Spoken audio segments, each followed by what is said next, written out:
Healing does not mean fixing. Healing is peeling back the layers to see what's always been there: worthiness, love, abundance, beauty, joy, light.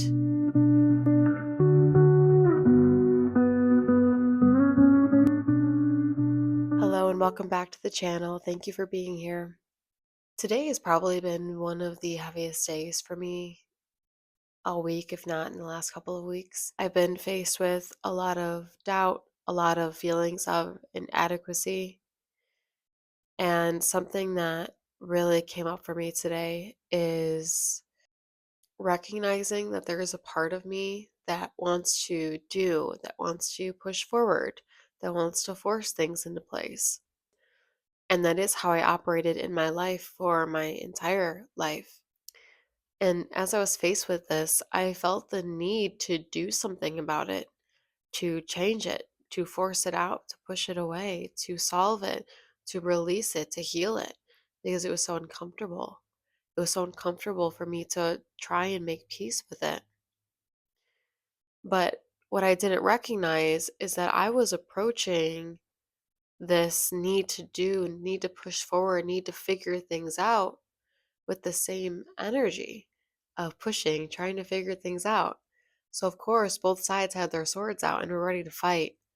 And it left me devastated. It left me just so sad, just so over the battles, just over all of it.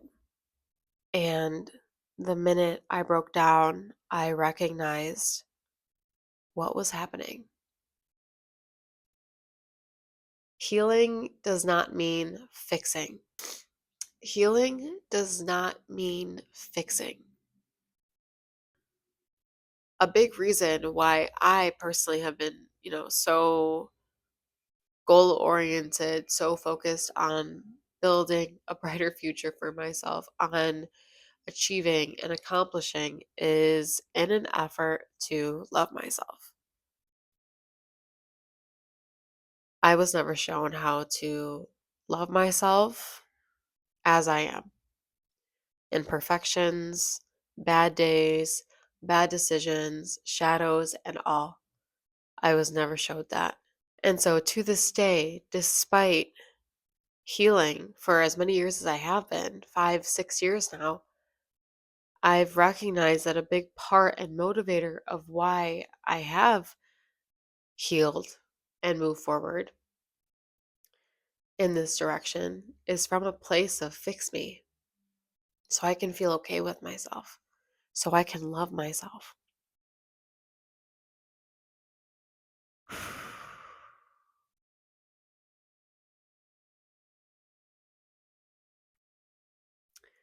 Healing is not fixing.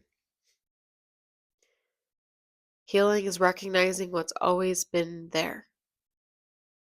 And the shadows and the imperfections and the limiting beliefs and the stories we tell ourselves all serve as something that blocks us from seeing ourselves as we truly are. And so this was one of those things for me, being able to see myself as I truly am. I've never been able to see myself as worthy as is. I was never shown that.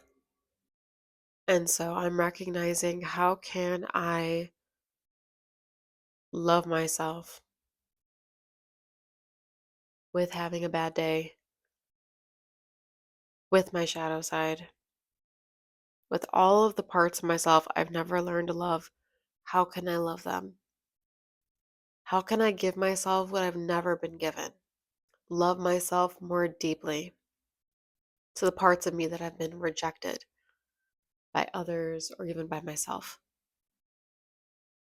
Last week, I talked a lot about how acceptance is the key in moving forward when we're being met with a lot of resistance. But there is no acceptance without love.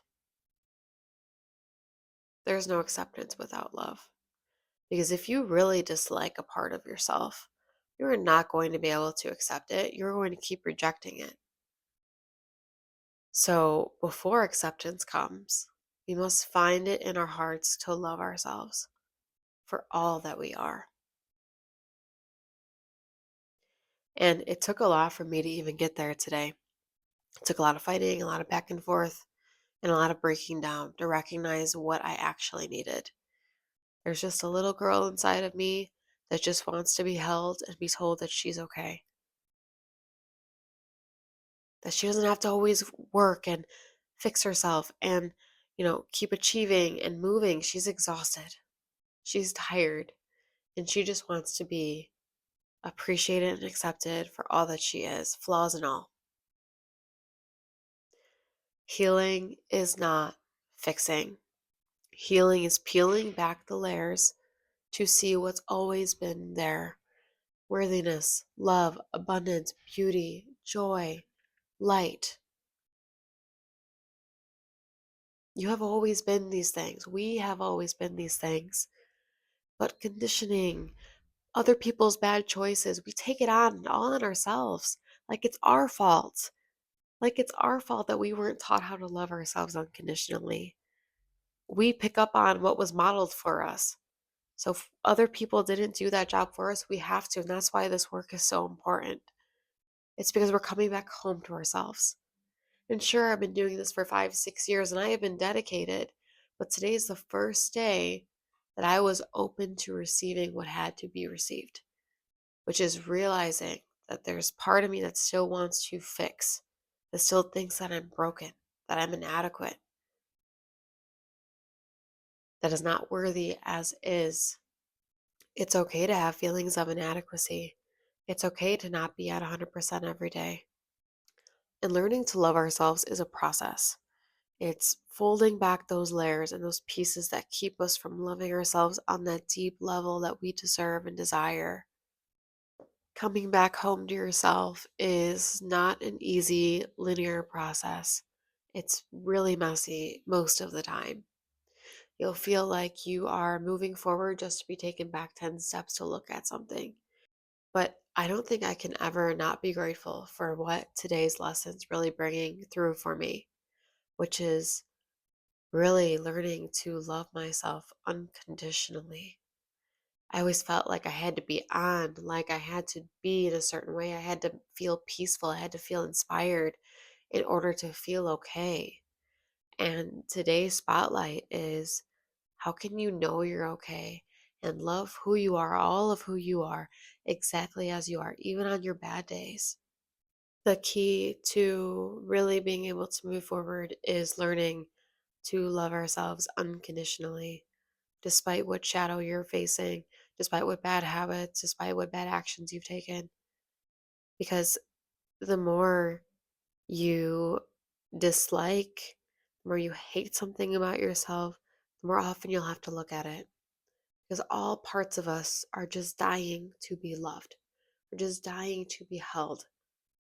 So if you're feeling stuck, if you're feeling like you can't move forward and you're fighting yourself and you're having those internal conflicts, recognize the parts of you that you don't like are often the wounded parts of ourselves that just need love. So, how can we give ourselves that love that these parts really just want from us? And I'll leave you with this: all parts of you are sacred and deserve to be loved. If you made it to the end of the video, thank you so much for watching. If you enjoyed this video, please give it a thumbs up and subscribe if you'd like to see more content like this. If you have any questions or topics you'd like me to cover in any of these episodes, you can leave that in the comments below. I'm also offering for the next week or two a free 30-minute embodiment session with me. There's only a few spots that I'm offering that for, so you can go ahead and book yours in the description below. If you would like to learn more about working one-on-one, you can also book your free call in the description below. And all other helpful links are all in the description. Thank you so much for watching. I'll see you next time. Bye for now.